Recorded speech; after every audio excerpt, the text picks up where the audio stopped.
Hi, I'm Shane with the Drum Center of Portsmouth in Portsmouth, New Hampshire. We're on the web at drumcenternh.com. Be sure to subscribe to our YouTube channel because we are always updating it with new, cool video demos of cymbals, drums, drum sets, and what have you.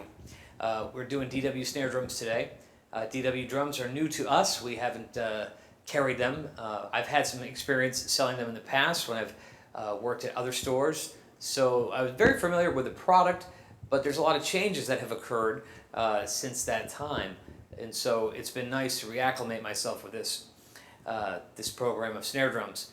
And as many of you know, I love snare drums, so it's kind of fun to do them all in a batch. And so I just sort of wanted to give my impressions on them. So as many of you know, I have a lot of experience with a lot of other snare drums, and I know snare drums very, very well.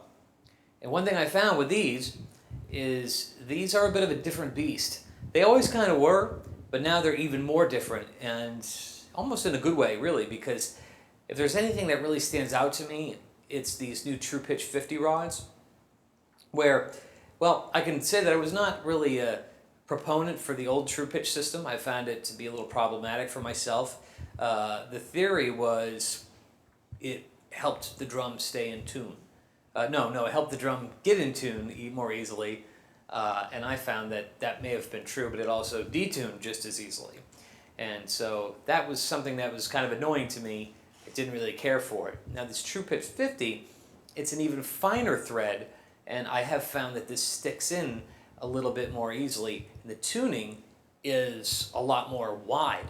The range is a lot more wide. So you'll notice on these demos that the tuning starts out much lower than our typical snare drum demos, and then when we get to the high tuning, there's still a lot more room to go, which we could have done. So that's kind of a cool thing for me, because I want a drum that's going to be very diverse. I want a drum that can go low and high and sit well in every tuning. The other thing that really sticks out for me too are these new True Hoops. I found that triple flange tubes can be problematic depending on the manufacturer. And DW really remedied this with these True Hoops because they really sit flat and flush on the head, and they also feel very good. Now the True Hoop basically is a 3mm triple flange tube. There are usually about 3 different weights of a triple flange tube. There's your 1.6mm, which is what used to be the commonplace. Then they got thicker to about 2.3.